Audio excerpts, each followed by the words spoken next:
Please be seated.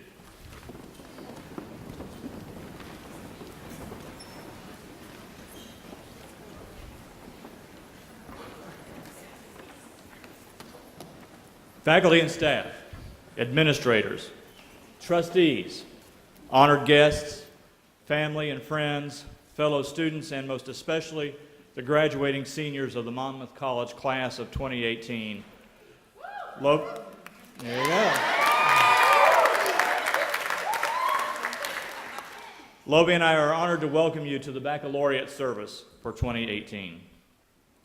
Today's baccalaureate service marks the beginning of our commencement weekend, marked by traditions and rituals, many that Monmouth College has observed since its founding in 1853, and others that have developed over the years. In gratitude to our founders and in recognition of our ongoing affiliation with the Presbyterian Church USA, our baccalaureate service is a Presbyterian service during which we give thanks to God for our seniors and celebrate all that they have accomplished. This is also a service of Godspeed as we send our graduates into their future with God's blessing. As is our Presbyterian custom, this service is ecumenical, inclusive, and welcoming. Our Monmouth College community is a beautifully diverse community. Therefore, we are grateful for your presence today, no matter what your religious affiliation or commitments might be, and invite you to join in this time of fellowship, contemplation, and celebration. Highlights of this year's baccalaureate service include the sermon delivered by the Reverend Shannon Kirshner, pastor of the Fourth Presbyterian Church in Chicago, special performances by M.C. Melanin and the colorful voices of praise dancers, art by Lily Guillen, found in your program, music by the Monmouth College Chorale, and a special musical performance featuring John Stanford and Lydia Hill, both proud members of the class of 2018. One quick announcement before we begin. Due to the weather, the Honor Walk has been moved indoors and will take place in the field house of the Huff Athletic Center at 3:30. Again, welcome and congratulations to the class of 2018.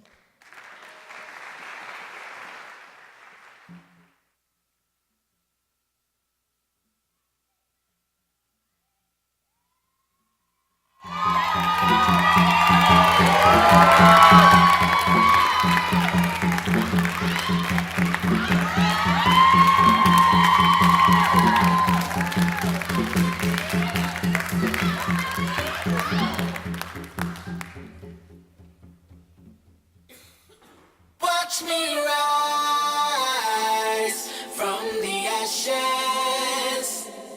Watch me soar above it all, above it all, above it all. I'm on a high, ain't coming down. I'm on a high, from a paradise in the sky, in the sky, in the clouds. Like a rocket punch, try to migrate, you can pull me down. In the things that you say, just trying to get away the better days. I know I'ma make it, I know that I'm already taking it, no. I'm just trying to be me and inspire you to keep on going. Just watch me rise from the ashes.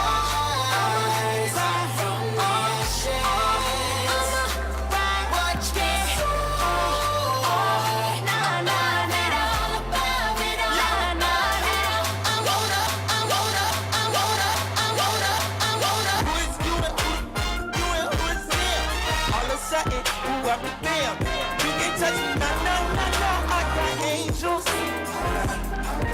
I got angels. I ain't changed my number since the 7th grade. This from my day one, 10 years, 7 days a week.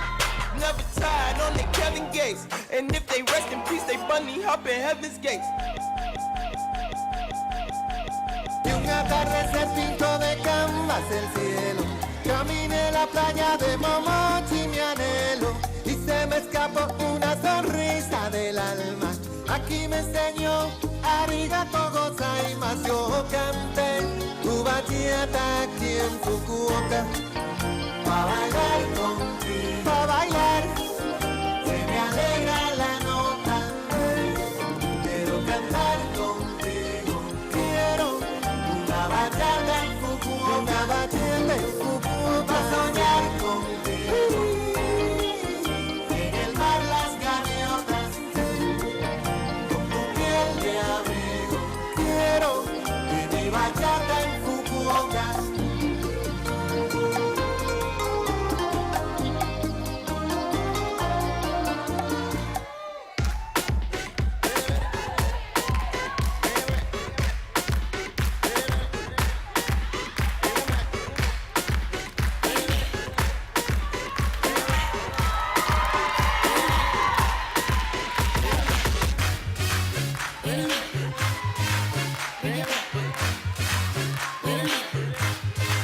When Jesus says yes, nobody can say no. When Jesus says yes, nobody can say no. I'm not worried about a thing, 'cause I know you are guiding me. Where you lead me, Lord, I will go. I have no fear, 'cause I know who's in control. There's no limit to what you can do, 'cause it all belongs to you. Yes, it all belongs to you. Don't rush now. You're almighty and all powerful, and it all belongs to you. Yes, it all belongs to you. When Jesus I think I finally found my hallelujah. I've been waiting for this moment all my life now. All my dreams are coming true, yeah. I've been waiting for this moment. It's good to be alive right about now. Good, good, good, good to be alive right about now. Good, good, good, good to be alive right about now. Hallelujah, let that bassline move it, say yeah. It's good to be alive right about now.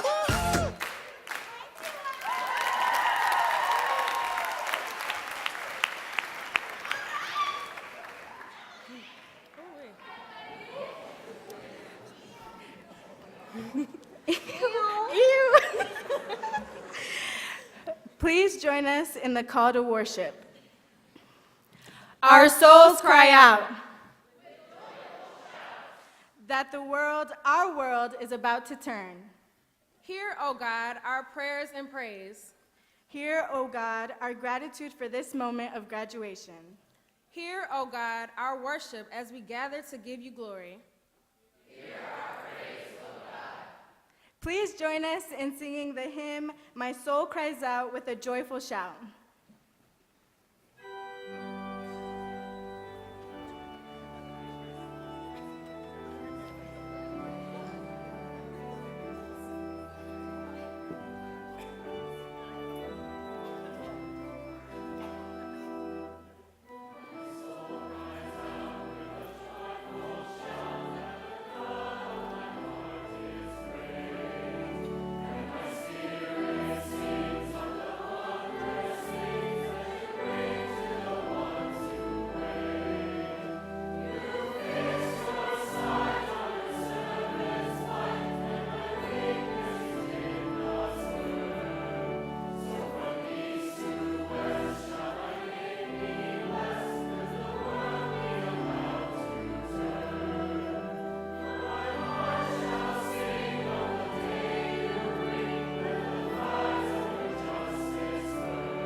may be seated.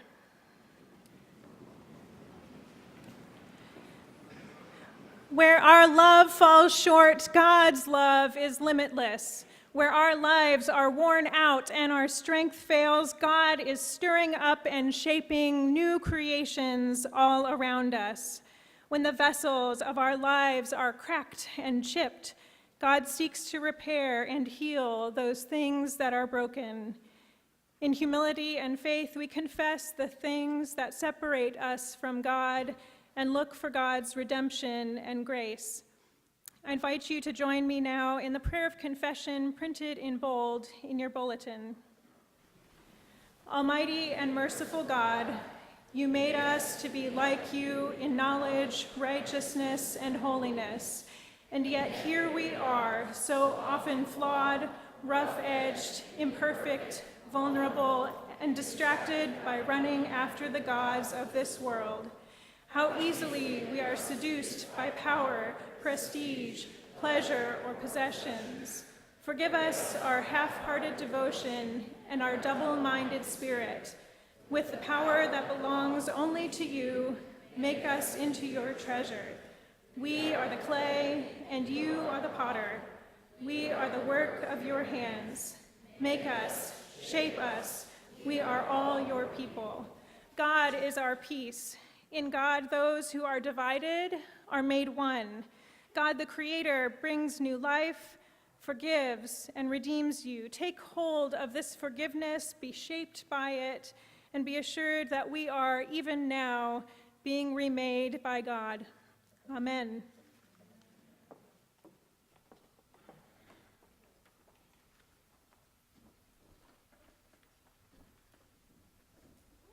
Okay, CVOP.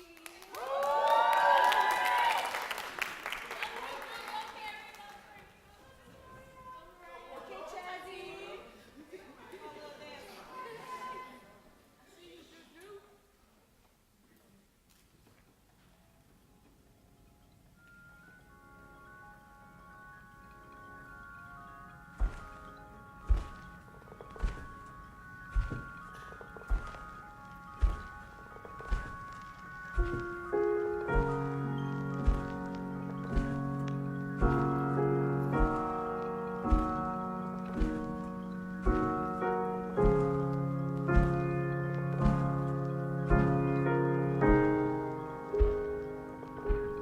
Show me your face, fill up this space. My world needs you right now. My world needs you right now. I can't escape being afraid. Fill me with you. My world needs you right now. Show me your face, fill up this space. My world needs you right now. My world needs you right now. I can't escape being afraid. Fill me with you right now. My world needs you right now. Power fall down, bring with it a sound that points us to you right now. Erase substitutes right now. Fix what I see. Fix me. My world needs you right now. Let us see you right now. Power fall down, bring with it a sound that points us to you right now. Erase substitutes right now. What I see. And God, please fix me. And God, please fix me.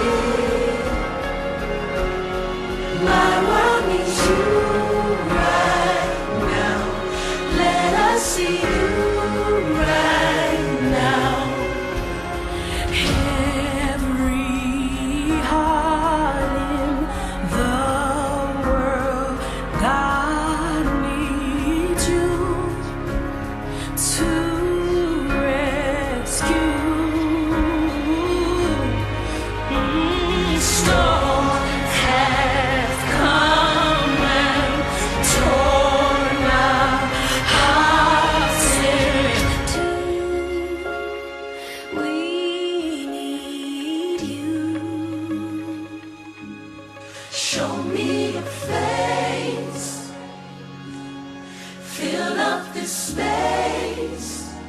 The world needs, my world needs you right now. My world needs you right now.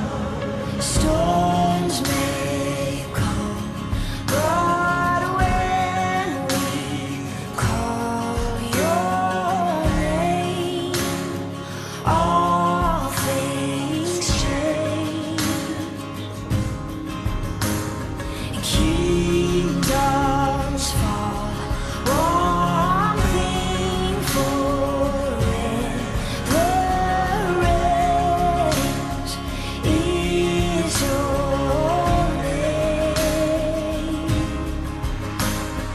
The anger that holds me in my pain stays the same. Oh, how sweet to know that your great name will never change. That's why I'm not ashamed to say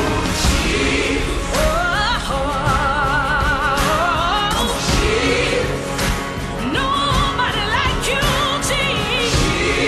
Power's in the name, Jesus. Yes, I need you. That's where the power is. You have all of the authority.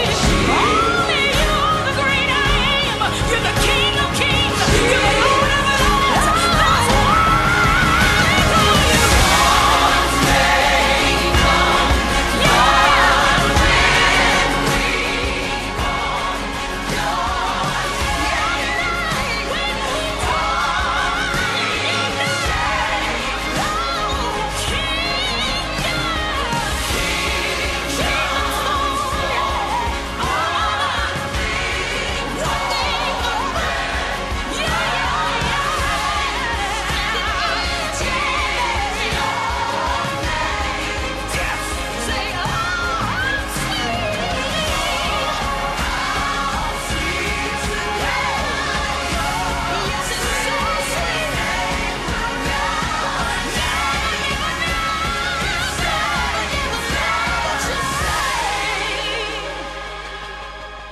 show me your face. Come fill this space. My world needs you right now. My world needs you right now.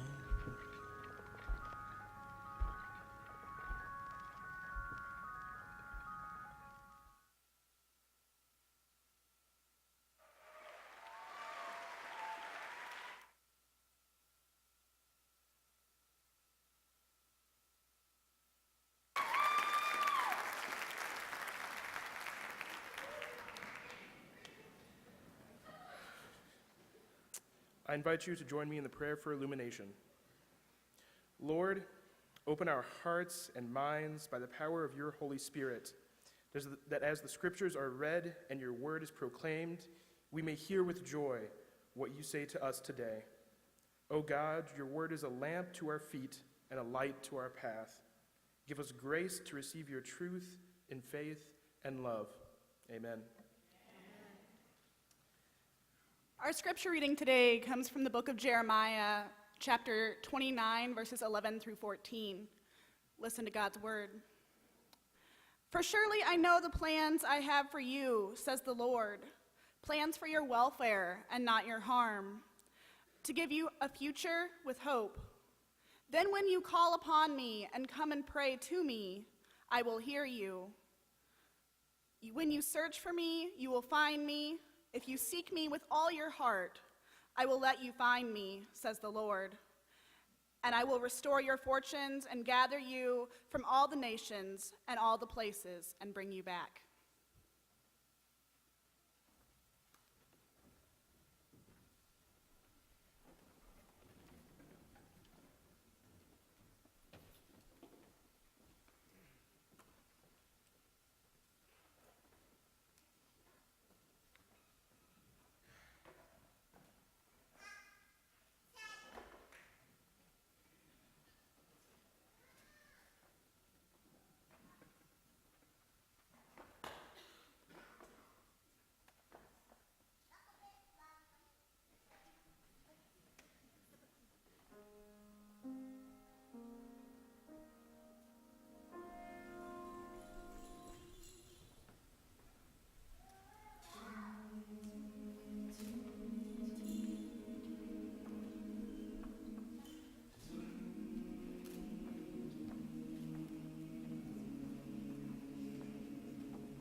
On March 2nd of 2014, the members of Chicago's iconic Fourth Presbyterian Church voted enthusiastically and resoundingly to call Shannon Johnson Kirshner to be their next pastor. Ever since hearing this news, I have been cheering for Shannon and celebrating her success. Shannon is one of very few women serving as senior pastors of churches over 5,000 members. With grace and amazing talent, she has shattered what we women clergy refer to as the stained glass ceiling in church leadership. 8 months into her new position, Shannon was called upon to officiate the funeral for Ernie Banks, the legendary shortstop and first baseman for the Chicago Cubs.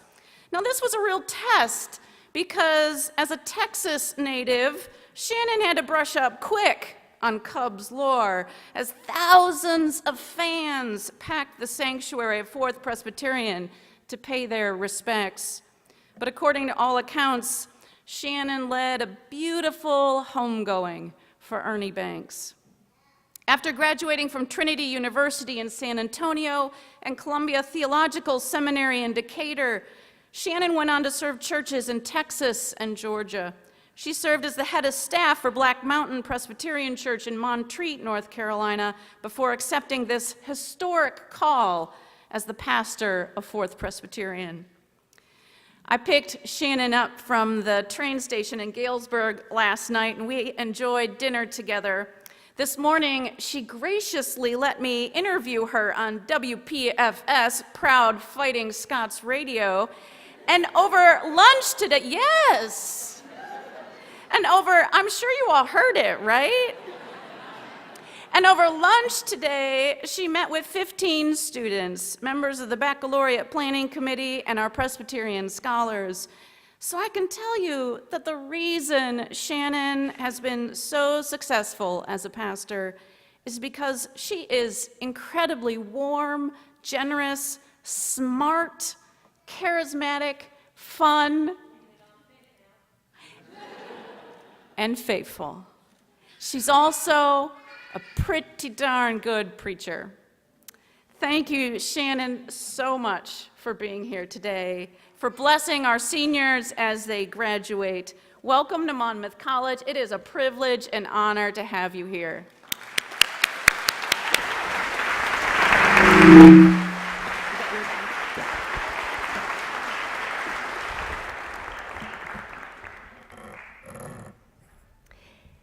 Thank you very much. Before I turn to Scripture, I do want to say a public thank you for the way that you have welcomed me to the Monmouth community with warmth and with such hospitality. That's been most fully embodied in the amazing Reverend Dr. Terry Ott, as well as Reverend Jessica Hawkinson. I hope you all know what a treat you have in their leadership, and I am grateful for the way that they have made me feel at home. So thank you. We're going to turn to the Christian New Testament. It is one of Paul's letters to the church at Corinth, the second letter, so 2 Corinthians chapter 4, verses 1, and then again picking up with verse 5 through 12. I invite you to listen for God's living word. Therefore, since it is by God's mercy that we are engaged in this ministry, we do not lose heart. For we do not proclaim ourselves. We proclaim Jesus Christ as Lord and ourselves as your servants for Jesus' sake. For it is God who said, "Let light shine out of darkness," who has shone in our hearts to give the light of the knowledge of the glory of God in the face of Jesus the Christ. But we have this treasure in clay jars, so that it may be made clear that this extraordinary power belongs to God and does not come from us. We are afflicted in every way, but not crushed, perplexed, but not driven to despair, persecuted, but not forsaken, struck down, but not destroyed, always carrying in the body the death of Jesus, so that the life of Jesus may also be made visible in our bodies. For while we live, we're always being given up to death for Jesus' sake, so that the life of Jesus may be made visible in our mortal flesh. So death is at work in us, but life in you. Even though it has been almost 25 years now, I still remember clearly the way I felt, both on the day of and in the months following my own college graduation. Now, the day itself was glorious, sunny and warm, a lovely day in San Antonio, Texas. I must admit, I don't remember the baccalaureate sermon at all, which gives me great hope for whatever happens here today. But at the graduation ceremony itself, I thought it was delightful to watch my friends walk across the stage in celebration, and I loved hearing my own name called and the short journey up the stairs and across in order to receive my own diploma. Then we did that whole move the tassel from one side to the cap to the other thing and throw them up in the air just like every cheesy movie I've ever seen. And I felt like I hope all of you will feel like we had really accomplished something wonderful, something beautiful, something holy, something that would honestly help us change the world. Personally, it was also a big deal for my family because I'm just the second generation who's been to college. Everyone else graduated high school perhaps and then had to immediately go to work to pay the bills, and I know that some of you share that kind of a story. So I was proud and excited and completely and totally terrified. Because even though I theoretically felt on top of the world that day, I also felt like at any moment somebody was going to point out that I had absolutely no idea how to be an actual adult in the world and navigate life on my own with responsibilities and independence. I now know that those kinds of feelings are rather normal. Some call it the imposter syndrome. Regardless, though, of how normal it may be, I carried that fear of being found out with me for a long time. For quite a while after graduation, even after beginning work in Houston and getting married, I kept feeling like I was playing dress up in a grown-up world. I might appear to know what I'm doing, with my work clothes and my wedding ring, but on the inside, yikes. That mixed up, seemingly fine on the outside, while squeamish and scared on the inside is why I've always loved this part of Paul's letter to the new church in the Greek port city of Corinth, and why I chose to preach on it with you here today. We have this treasure in clay jars, Paul writes. So it may be made clear that this extraordinary power belongs to God and doesn't come from us. Another way to put Paul's words is that we are all basically cracked pots, cheap jars, fragile and porous. I enjoy that description of you and me because it acknowledges the truth that none of us has it all together, nor should we ever expect to. Paul's metaphor gives me some breathing space. But a friend of mine recently reflected to me that where I find breathing space in Paul's depiction of humanity, he finds hypocrisy, primarily his own. I feel conflicted by Paul's words he wrote to me. The sense that we are just cheap jars is certainly not the assurance I've been giving to my children. And I don't think I'm the only one. So many of us tell our children how valuable they are, how precious their lives are, how significant they are to us, and how significant they will be to the whole world. We build up their self-esteem. So I've never called them or anyone else nothing but cheap clay pots. Still, he continued, Paul's cheap jars image might actually be more truthful than what I've been telling my children. Life isn't going to last forever. We age. Can you tell we're both in our mid-40s? We struggle with loss, with disability and disappointment, with the limits that we come up against in ourselves and in our politics. And following Jesus, or I would add, faithfully practicing any religion, isn't going to make any of us any less fragile. If anything, feeding, clothing, and loving the poor is going to cost us something. Resisting the demonic forces of greed and racism on the rise in our hearts is going to cost us something. Investing the time to strengthen Christ's body, the church, or investing your time in other social justice work or work of equality, it's going to cost you something. None of that leads to an easier life. The truth of who we are is closer to Paul's truth than we might want to admit. Have I succeeded in totally being a downer yet? I promise that is not my objective, but remember, I don't remember my own baccalaureate sermon. But in all honesty, Paul's imagery of being nothing more and nothing less than a bunch of cracked pots, fragile and cheap jars, is true. And I know, though, it's not the normal message for almost college graduates and their parents to hear, especially on a day like this one. As my friend said, it doesn't exactly build one's sense that one can go and conquer the world. Paul's imagery and message of the strength found in vulnerability and brokenness didn't exactly fly well in his own culture either. His constant talk about suffering and the cross did not elicit applause or amens. And this is why his message was challenged successfully for a time by so-called super apostles who came into that church at Corinth determined to counteract Paul and his leadership. Paul, those new leaders suggested, was nothing but a weakling, a snowflake, really. He was spiritually anemic. What was up with all that talk of suffering and brokenness and conflict? Do you think that's going to grow a church? Do you think that's going to attract people to the good news? Do you think that's going to inspire new college graduates to put their tassel to the other side and go make a difference? Ha, they said. Calling people a bunch of cracked pots, fragile, porous, was not exactly rousing. Paul, those super apostles claimed, was preaching a low-voltage gospel, one that only proved his failure to lead. Stick with them, they suggested, for a high-voltage religious experience, one that will make you strong and influential and powerful, one that will help you live your best life regardless of anyone else's life. Those super apostles taught that real faith comes with dramatic spirituality, with intense feelings, miracles, revelations from God on a regular basis. No dark night of the soul for them, no uncertainty, no vulnerability required. Apparently, Paul caught wind of what was going on, and he fired off the letter that I read a portion of as his response. But you might have noticed that in his response, Paul did not match the super apostles' call for strength and glory.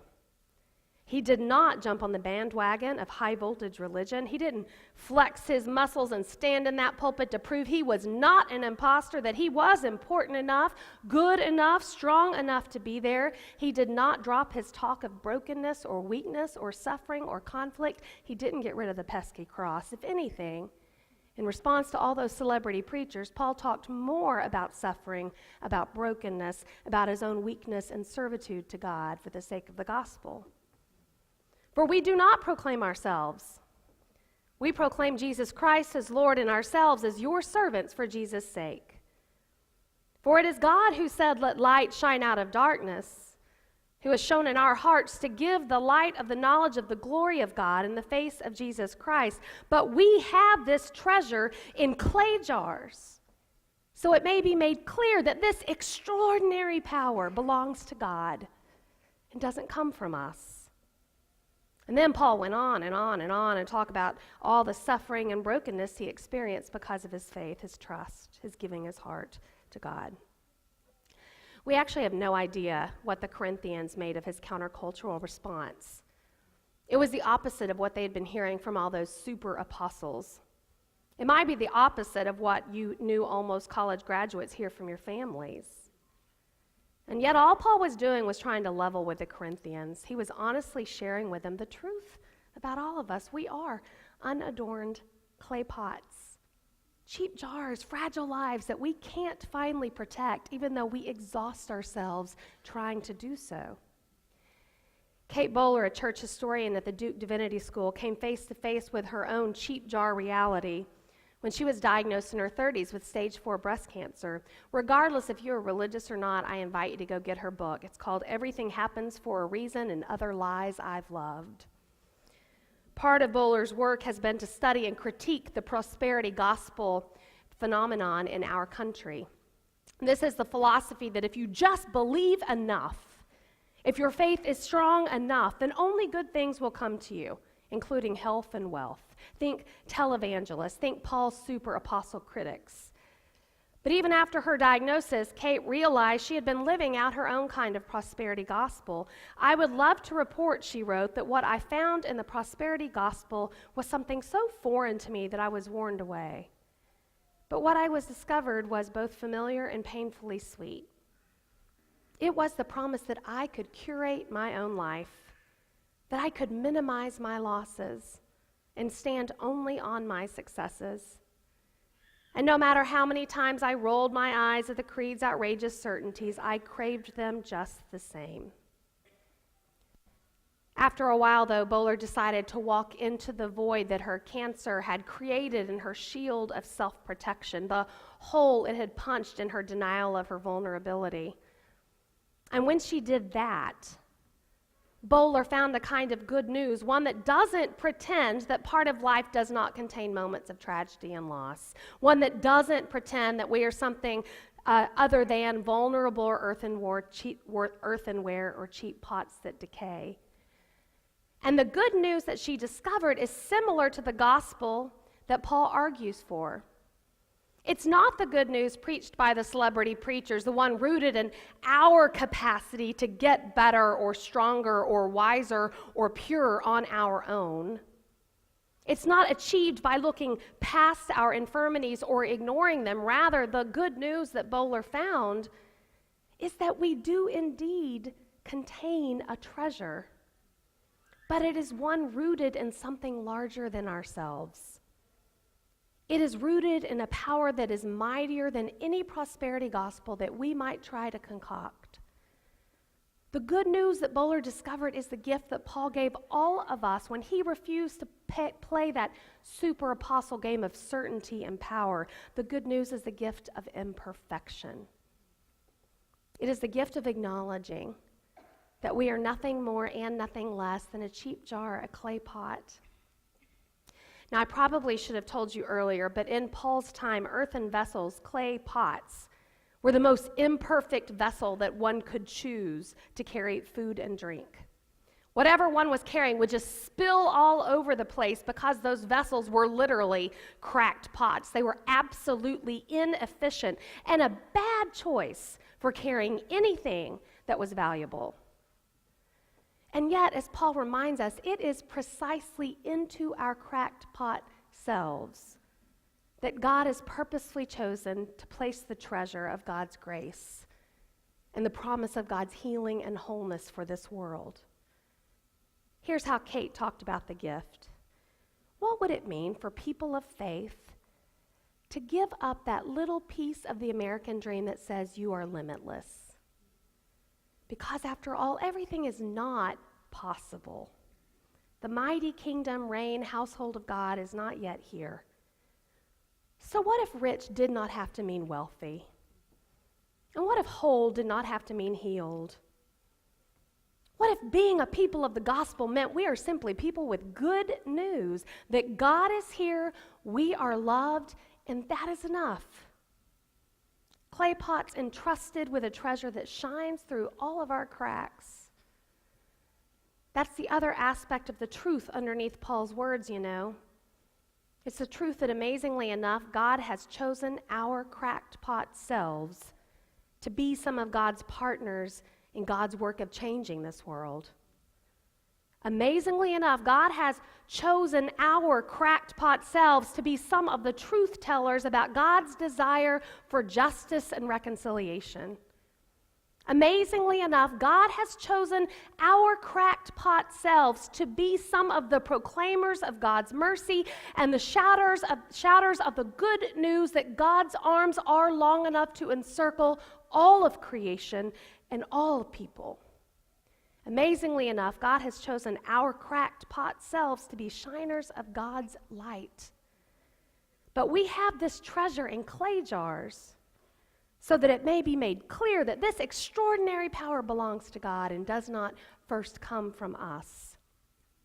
Which means, you almost college graduates, that you're actually set free from any fear you might be carrying around about being found out. You are set free from any fear you might have about feeling rather imperfect. You are set free from thinking that by the time you move your tassel from one side to the other, or certainly by the time you set foot into the next season of life, you sure better figure out what is next and get after it, or else. Now, that doesn't take away from the responsibility to be a good steward of your education and experience. But it might help you to remember that it's not ultimately solely up to you. It is not up to you to change the world by yourselves. God's got you. For the truth is that even after you graduate and even after your families have loaded up all those boxes from your dorm room one last time and you're pulling out on the highway, we're all going to leave here being the same kind of cracked pots that we were, albeit with 4 more years of education. But the same crackpots that you really were when you arrived. Thank God. Because it's through a bunch of cracked pots that our Creator, the Master Potter, has chosen to set God's good news of grace and reconciliation and liberation free into this world. And I can't help but wonder if that's because God hopes that by choosing cracked pot people like us, even in those moments where we totally mess up and miss the mark, at least that grace might leak out from our broken places. That the light of God's mercy and grace might shine brightly through all of our cracks, even when we're not even fully aware that it's doing so. So know this. No matter what is next for you and for your family, your call is simply to be as faithful as you know how to be and to fully embrace with honesty and humility the reality that none of us is going to have to be more than a cracked pot and a cheap jar. And yet with that great gospel word of nevertheless, if we can stop trying to patch ourselves up all the time, if we can try and stop painting on this shiny facade to conceal all those cracks, God's love for us and for this world will keep leaking through all of those broken places, and God's light will keep shining brightly through any kind of facade that we might try to continuously put on. So may that cracked pot reality give you some freedom, give you some breathing space, give you some deep hope and courage. For we get to be some of the cracked pots who carry this treasure of God's love for all people around in our very being. And there is nothing imposter-like about that. Rather, it is good, and it is powerful, and it is beautiful, and it is holy, just like you all are. So God's got you. Remember that and just shine. Thanks be to God. Amen.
Have you ever reached a rainbow's end?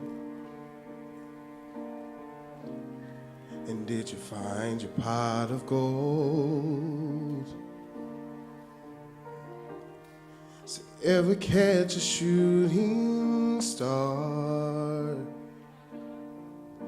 And tell me how high did you soar?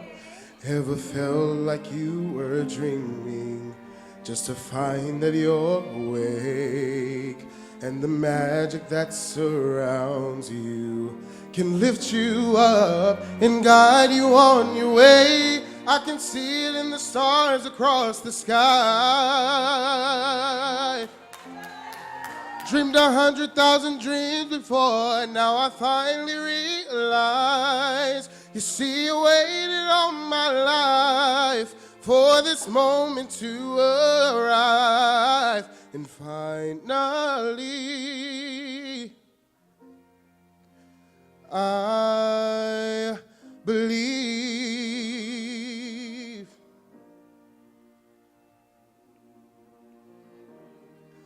When you look out in the distance, you see it never was that far. Oh no. 'Cause heaven knows your existence and wants you to be everything you are. Oh, there's a time for every soul to fly. It's in the eyes of every child, and the hope that love can change the world. And no, we should never let it go. I can see it in the stars across the sky. Dreamed 100,000 dreams before, and now I finally realize. You see, you waited all my life for this moment to arrive. And finally,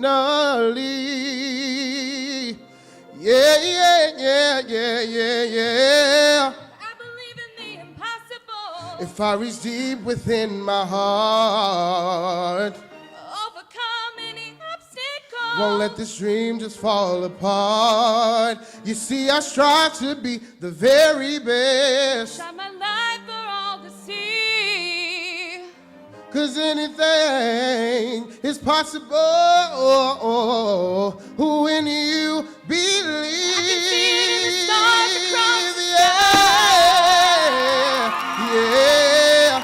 Dreamt Dreamed 100,000 dreams before, and now I finally realize.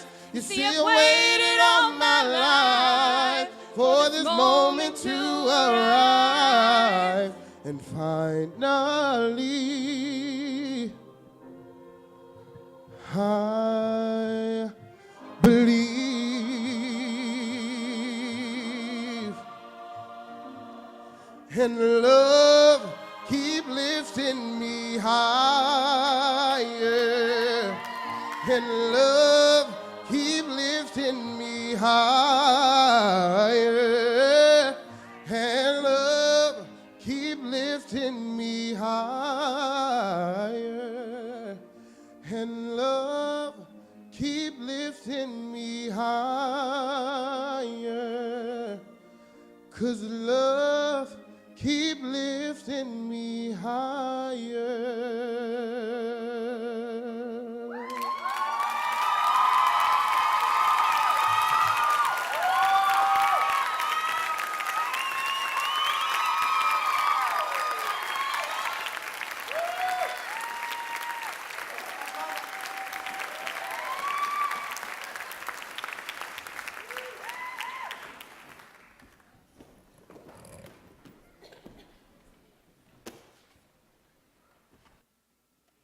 I invite you to join me in the senior prayer.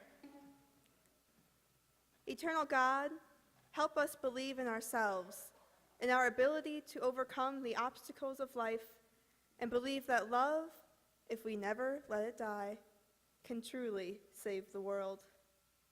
In this moment together, as we graduate from this place we call home, help us hold firm in our faith that Monmouth has prepared us to impact our world in meaningful and tangible ways. May we flourish in whatever dreams we choose to chase. May we let the power of faith propel us forward.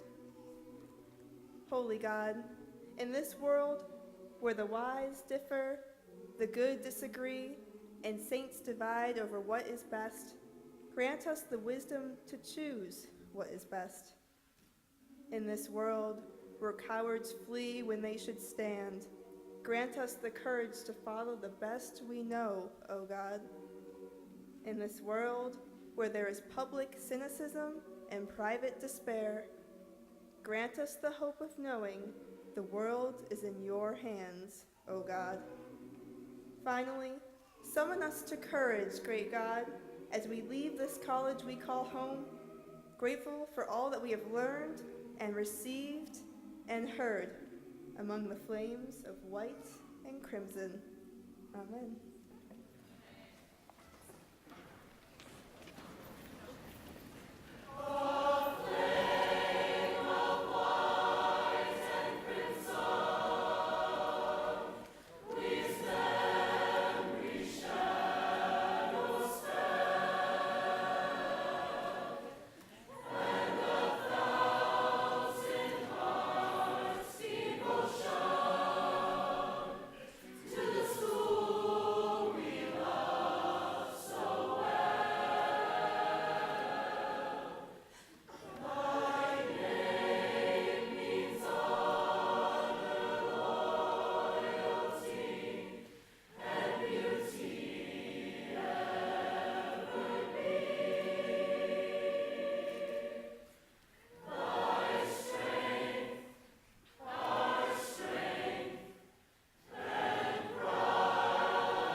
I might cry and I don't even know, y'all.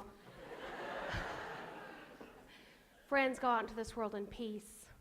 Have courage. Hold on to what is good. Return no person evil for evil. Strengthen the faint-hearted. Support the weak. Help the suffering. Honor all people. Love and serve the Lord, rejoicing in the fellowship of the love that holds you. And may God bless you and keep you. May God make God's face to shine upon you. May God be gracious to you and give you peace this day and forevermore. Amen.